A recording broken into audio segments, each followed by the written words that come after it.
Good afternoon, everybody, and welcome to another episode of the City Chatter podcast. My name is John Bernstrom, Public Information Officer for the City of Grand Forks, and my guest today, Ward 7 City Council member, Ken. How long have you been on council? Ken Veen from the Grand Forks City Council. How long have you been on council now? You know, I think it's 12 or 14 years. Is it 12 or 14? Really? I think it is. I think I came on in 2012. So for me, things are starting to blend together because this week I've now worked for the city for 20 years. Oh, okay. All right, so Okay. things are starting to blend together as far as what's going on when and who came on, and I've had this conversation with it was a conversation today with a gentleman from engineering, and we were just talking, and I'm like, that happened in whatever, and he's like, no, it didn't. No, it didn't. You're off by a while, but anyway. So okay, yeah. So Ward 7, Grand Forks City Council. We'll talk some council things first. All right. We are in the middle of 2027 budget discussions as a city council. You have given preliminary approval to the Grand Forks 2027 budget final approval coming up in September. But my question is my 20 years with the city, those budget discussions sometimes can go on and contentious and all this stuff.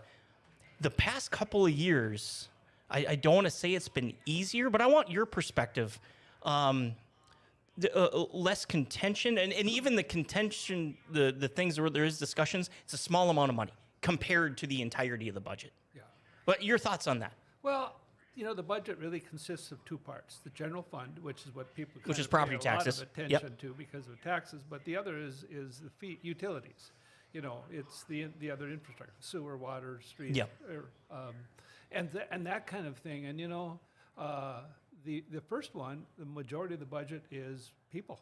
It is. It's about Well, it's me. Yeah. Yep. 80% or whatever it is people. And so you've got to make sure, obviously, the biggest asset the city has is the people. Mm-hmm. And you want to make sure that we stay competitive and, but also manage the funding, you know, so there's that balancing act that you're doing there. So there's not always a lot that you can do with that. And the other thing that's happened over the last few years is, you know, we've looked at different salary plans. Right. And which is, you know, and trying to make sure that we, you know, bring reason to why we have a salary Sure. and what it should be and how does it compare, and you go through all of that. And if you resolve that, you've handled a big part of the budget. And I think that part has gone quite a bit smoother. Question for you, because you also used to be a city employee. You're right. Were you a city employee when every year there was, frankly, almost like a collective bargaining between employees and the council? Were you an employee at that time when those things would go on? Absolutely. That not gonna lie, that sounds miserable. It was. All of a sudden it was you against them, and, you know, it just created for tension. Yeah. Oh yeah. And you know, and usually when you make an offer, you have to justify it, and some of the justifications weren't always fair. Sure. And so, yeah, so that was quite different. And then I was there when it transitioned over. But you know, this plan now has kind of gone full circle to some degree for what you need to do to. But again, I think the most important thing is that we're fair.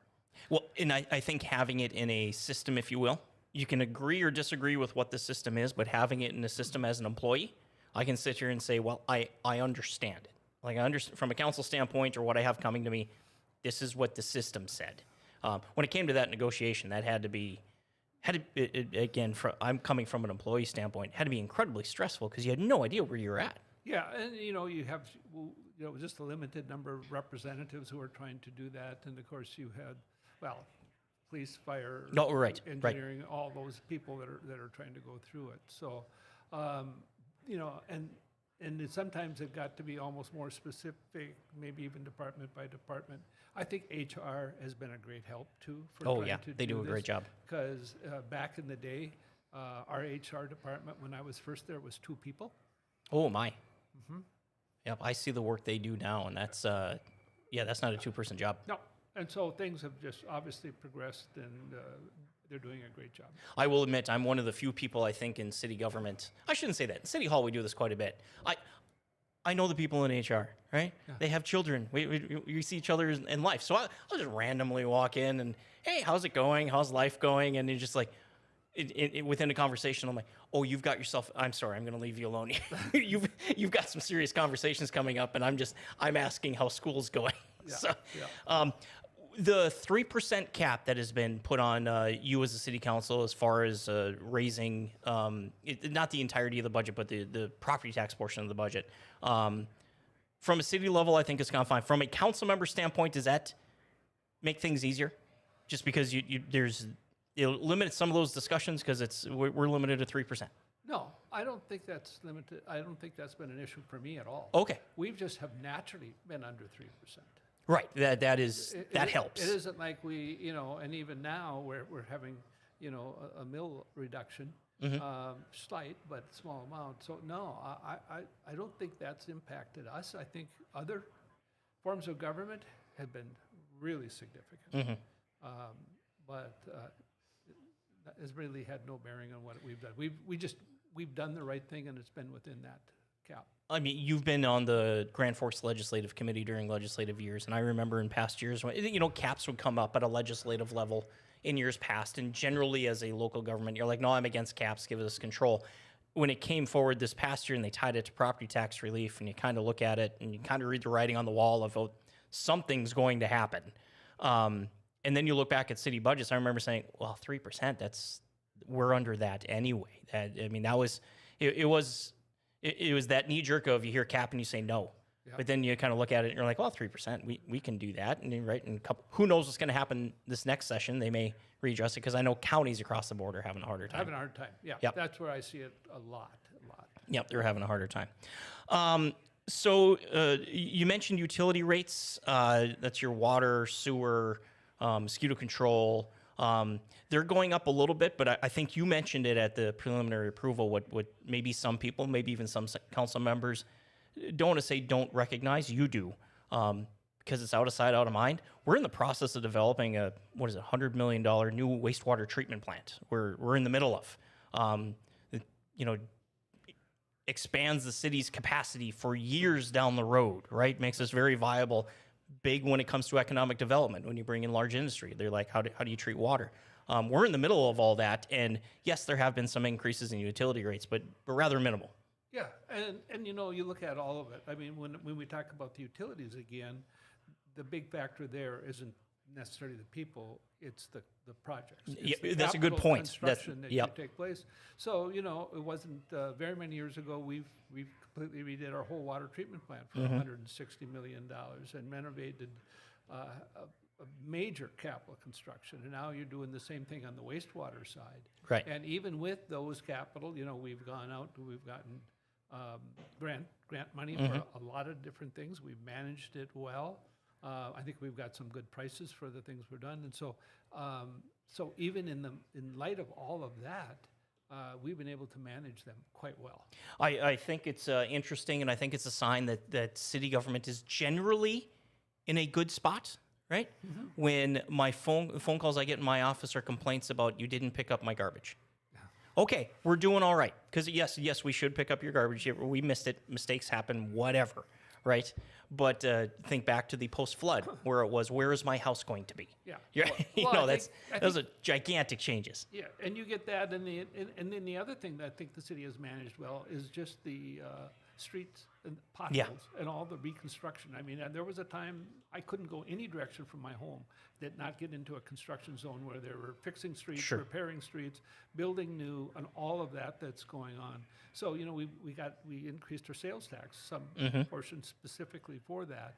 And I think city has done a good job of delivering the improvements. And former city engineer as you are, we maybe live on the worst soil for building roads. Yeah, I mean, just simple enough, right? Our roads take a beating, no matter how new or how they're.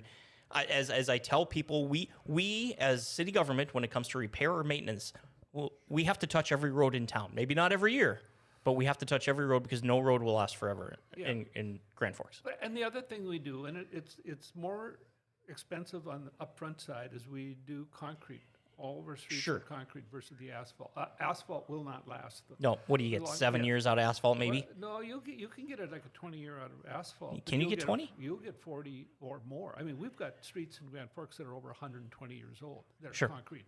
So, I mean, the longevity of that is much, much better. And then when it does wear out, you can still use it. Where asphalt, if it wears out, there's a big pothole. Right. So what do you do? And when asphalt wears out, I think of 32nd Avenue a couple of years ago, when it wears out and the road says undone, it completely falls apart. Yeah. You're right. Remember 32nd? It went from drivable to not drivable in a matter of a couple of days. Yeah, but on the same token, they do the fixes they do, which is just usually an asphalt overlay. Now you're back to asphalt again. Right. Has short longevity until you go in and actually replace it. Yep. Replace it. Yeah. Or even do major panel replacement or something like that. It's just not going to last. Right, right. In your ward, so lots of discussion recently about Ray Richards golf course redevelopment. Right. Lots in the news. As a city council member, you're unique. That's also in your ward. That's right. It's a citywide discussion, but it's your neighborhood. So I'm going to ask you this first.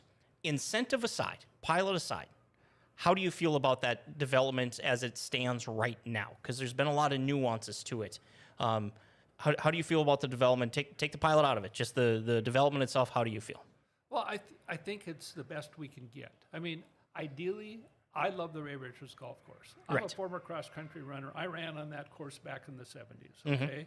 You said you planted trees out there. Yeah, and I used to run around the outside of it early mornings. I mean, so I kind of have this personal relationship with it. I'd love to have not had anything happen and just leave it the way that it was. Sure. But the fact that they're doing the underpass now. At 42nd and Demers. Yep. Yep, and that is significantly impacted, and it created some opportunities too, because you're going to have to redesign the course because you have no choice. And also there was money paid to the university for the taking of property that can go back into it. So now we have a redesigned golf course, a little shorter, but still 9 holes. You've taken the driving range, which was marginally used, and now you're putting in the Sure Shot to have a state-of-the-art, Right. more of a year-round. And I think important to year-round use out there. Yeah. So, and where the existing clubhouse is basically where the apartment complex is going to be, that was reduced significantly from the original request Yep. down. The townhomes now still have this view shed that they were trying to protect in place with the revamping that's coming on. So, yeah, I wish we didn't have to do any of it, but if we did, and we are, I think what we've got now lays out real well. Now, with that, I said pilot aside, payment in lieu of taxes, but it's hard to have the discussion about that development without the discussion of the payment in lieu of taxes. I've mentioned this to Mr. Phelan. I don't think the intention of this project was to be this, but it's turned into that. If you remember several years ago when it came to downtown Grand Forks and it was the Arbor Park discussion. What should we do? A developer came forward, I'd like to buy that park. There's several people that said, no, we like these pocket parks, and that nothing wrong with what they said, right? But it was that conversation of, we're trying to spur development. If this one thing happens, we feel there's a snowball effect down the road, and we see what's happened downtown since. And it was. And it was. My 2 cents is this Ray Richards development has turned into the new Arbor Park. If it doesn't happen, I think there's going to be a stall in development because developers are going to be that. That one felt like a slam dunk because it went from 0 taxes to some taxes. So, it's going to be harder to get things done. If it does go forward, I think there's a bit of a snowball effect. Your thoughts on that? That's my 2 cents on that. That's John Bernstrom, not the city, but it's feeling like an Arbor Park. Yeah, that's an interesting analogy because I didn't look at it from that perspective, but I think this is 2 steps to this. The first step was just the zoning. Oh, sure. And, Yep. and you couldn't do anything without the zoning. And so what ended up happening as this thing kind of laid out is the zoning, we did actually go from a university district to a golf course. I didn't realize how broad the zoning was for that space. Yeah. UND could have done anything they wanted if it was for the school out there, Yes. And from a so- zoning standpoint. Yeah, and the university can actually sell the property. Yep. And it could be redeveloped as something else. They can do that. I understand if they do that, the money from the sale has to go back to the golf because it does influence the golf. Right. But I mean, that was the alternatives that could have happened. So the big thing is to go from a traditional government UD district to an actual city of Grand Forks Development district, development right? zoning. So that was the first thing that I thought was a major benefit to us. So now we've got a golf course. We don't Yep, have to it's worry actually zoned golf course. If UND sells it, it has to come back for rezoning. So then the other thing, and now you also have an avenue for redesigning it and taking into account the new proposed layout from the developer plus what was happening again with the road systems. So you've got all of that, kind of going for you and done. So the next thing is how do you have a affordable complex that you could build? And the one thing that I think that I personally look at is, I was going to say, is I don't give pilots out without proof. Sure. Absolutely. And there's people a whole lot smarter than me that can tell what's needed and what's not needed. What do they call those? But-for tests, right? And so, I will always look at that and try to get that. What is actually needed for it to happen and be successful? I'm also a big person at looking at risk. If we don't do it, there are many that think that'll happen anyway. I don't. I think it's very risky when you looked at the finances. This is what you need. You don't follow that. The alternative is nobody knows. Right. But I do know when we propose the pilot this is what will happen. Right. It's longer down the road than anyone would like. You can't deny that. But at least it follows some type of a financial process that we're going through. We will get taxation from the land now that we never did get. That's going to go to all the taxing entities. You actually get taxation during construction as well at 100%. Yeah. The pilot doesn't kick in until it's done. Yeah. So there's pros and cons, and I understand where people are coming from. From my point of view, though, I like the idea of a sure thing. I hate to say it, but time will go by faster than a person thinks, and we will have a full taxation happening. In the meantime, we've got a number of business perspectives that are going to go on, increased, Sales tax. Yeah. Yep. You all that and stuff. jobs. You got just the jobs you create through construction and and the sales tax that generates. I mean, there's all these possibilities. There is a pretty large trickle down to that. Yeah. It was brought up during the school board meeting yesterday. Mr. Phelan brought up that there's been some negotiations. There's actually going to be a couple of clawbacks within the pilot at the 10-year and 15-year, a reassessment, because then at that point they're doing business, and how's their business going? Your thoughts on that? Tell you the truth, I'm not a business guy, but I think that if the developer is saying I'm willing to do that, good on them. Yeah, I don't know. I'll be honest with you. I just read about it this morning. I have no idea of what you want to do. And I think it's going to be depending on how it's written. Sure. The development agreement is big on this one. I mean, we're assuming a state that is running and everything is operating well, and that they will get the money they need to be able to survive. Right. What happens if it doesn't? Are they going to ask for extent? I mean, can it go the other way? I don't know. I mean, that's why I say it's all going to depend on how that is written up. Here's the thing: is I don't think it can go the other way, because unless they're building something new, they can't qualify, or remodeling, or doing something. They just can't come and say, like, my house has been at its location since the 70s. I just can't all of a sudden show up and say, I want a tax break. What have you done? Nothing. But that's why I say I've got to make sure that agreement's written appropriately. Sure. I give credit to Mr. Gosted. I think he has a bit of a proving, because we didn't start as a city dealing with development agreements until Mr. Gosted came in. And it's just new. I think he's done a good job. Right. Absolutely. Yeah. I think he's done a really good job. I think we've had developed agreements before, but we've been into it really heavier now, especially with the pilots. Sure. Yeah. City's been here longer than me. That's for sure. Okay. I'm going to call it your day job. Big summer for you. You've been involved in the construction and the development and the opening of the Theodore Roosevelt Presidential Library out in Medora. That's open now. How has your summer gone? Are you able to take a breath? Well, I know a few council meetings you're on remote, and I'm like, he's out west. Yeah. Well, the reality is I've been on it for 6 years. Right. I mean, nonstop for 6 years. So 6 years have flown by, and of course, I can tell you exactly, it's 5.5 hours, 390 miles to get there each direction, and it takes, there's all that kind of plays into it. So yeah, it is nice. It was a mad dash, as you could imagine, as is with every project, to make sure we're ready for a grand opening.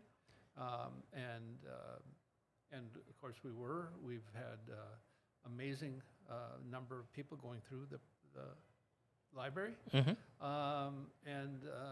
have had some very good PR.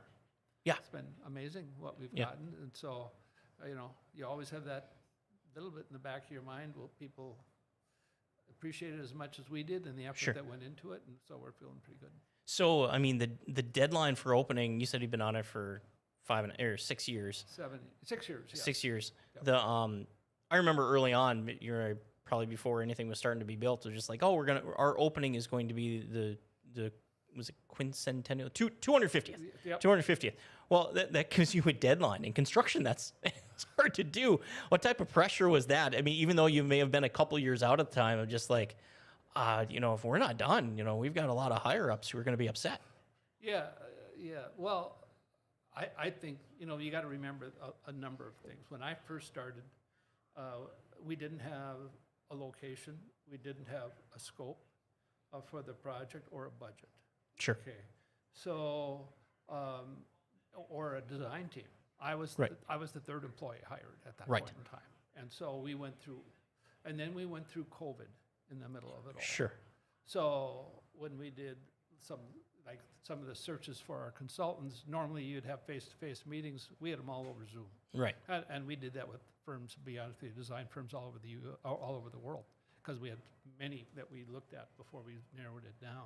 And they would come, and they camped out. In fact, some of them Right. did. There's no hotels out there. Well, yeah, Or very few. and they didn't want to be next to anybody. They all wore masks. Oh, sure. We Yeah. had all this distancing, and then to have, just the one-on-one experiences you want. I mean, all I'm saying is there was a lot of obstacles all the way through the project. I mean, our location actually took an act of Congress, or we couldn't have gotten. Oh, because you're in a state park No, or a national park. where we were in a Forest Service land, which is Okay. federal lands, and federal lands you can't buy. We had to have a bill go through Congress that Really? would allow us to buy the land so we could build the Okay. library on the property. I mean, that's something most people But- wouldn't know but or whatever. Extra hoops. But yeah. it's all. And then you work with Billings County and the city of Medora. I mean, they don't even have planning and zoning No. departments like we do. So they actually did a nice job, so I'm not going to say negative about it. But I mean, It's they new don't- to them. There's no zoning. Right. No zone exists for something like that, as an example. And what does that mean? And when you're in the Badlands and you're trying to build, is way different than being in a community like us that has existing. We had to help them develop the codes so that we could conform to the codes, so we could do what we wanted to do. I don't mean to laugh, but that's crazy. That's something. Well, okay, so I got to ask you, Ken. Is this like a career moment? Capstone's the wrong term, but is this a career definer for you? It is. I don't think I've ever been on a project like this. Never have. I was very, very fortunate. I mean, there's a whole story about how I even got involved in it, but I mean, I was able to be a part of it. And it was an experience unlike anything I've ever done before. In fact, as most of the people that are on that will tell you something very, very similar. Sure. that was. So the thing's built. So does that mean? Look, do you still have a role with the library? I do. Or how does that work for I you? will through most of this year. There's still finishing touches, and there's still things that will go on. And then it's my job. I go away. You go away. Well, it's probably good that you go away because that means it's finished. Yeah, Right, okay. That's the natural progression. I mean, we started involving operations early on because we can design what we want. They got to make it work and operate it, and then we make whatever changes or whatever you Sure. have to do. And now they're operating it. At once, I owned the whole property. Now, all of a sudden, I got to ask permission to come onto it. It just changes.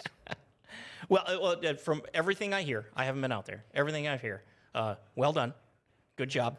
And again, it sounds like you have, but I hope you're able. Sometimes it's hard when you're in something. It's hard to see it, like the forest through the trees type deal. Hope you're able to enjoy it, right? Yeah, as opposed to going in there and saying, "Well, is that done right?" No, it was really good to be able to be there, especially during the grand opening when people would come in. Sure. I mean, we brought in a lot of different people, potential donors and stuff, who were blown away while it was under construction. And we could see that was looking really special, but it wasn't until it was done and they were there that you kind of get the personal feedback from all different phases of people. So. And just a quick question now. This is I'm going to say it's a dumb question, but Medora is a summer seasonal community. This library is not summer seasonal. Like, this is a year-round tourist destination, if you will, for the state of North Dakota. Unlike, let's say, the musical or whatnot for the city of Medora. Correct. Yeah, right. It will be. Okay. I was going to touch on another thing, but we're not, so we're going to have a little bit of fun. I found this interesting. I read this 10 minutes ago. Today is August 11th. It is National Presidential Joke Day. Okay?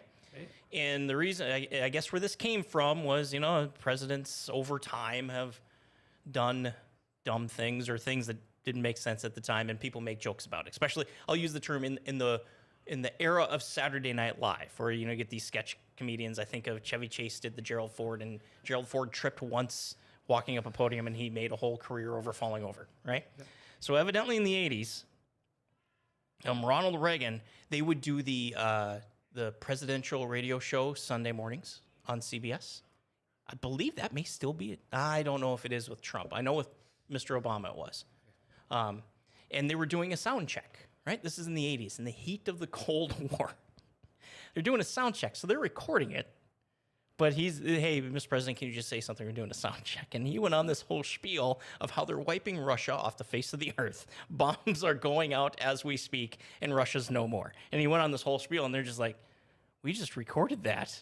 They're like, he goes, no, that's not happening. I have a meeting with Gorbachev later. Like, we're trying to work this out. and so they're like, well, we recorded that. We're not gonna, evidently it got out. And some people found it funny. Some people thought that is not very presidential. That led to national presidential. So it started in 1984. So anyway, I don't have anything more about that, but I heard that and I'm like, growing up in media, if a mic's in front of you, you're always taught it's hot. Yeah, it's hot and anybody can hear you.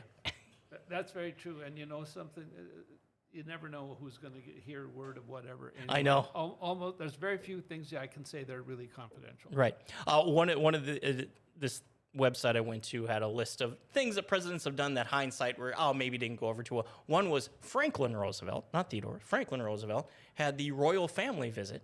This would have been in the 30s, royal family visit. And he wanted to give them an American ambiance. So he did a hot dog wiener roast and fed the royal family. Evidently, the royal family thought that was a little too common for them. It didn't go over too well.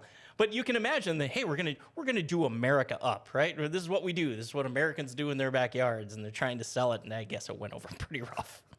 That sounds good to me. Sounds good. All right. Well, Ken, thank you very much. Thank you for your work on the Theodore Roosevelt Library. Thank you for your work on the City Council. Thank you for not doing negotiations with city employees anymore when it comes to salary plans. Appreciate that. Appreciate all that. Yeah. And final approval of budget is coming up here in September, and also potential final approval at Ray Richards. You have a couple of big meetings coming up here in September. Yeah, it will be. I look forward to it.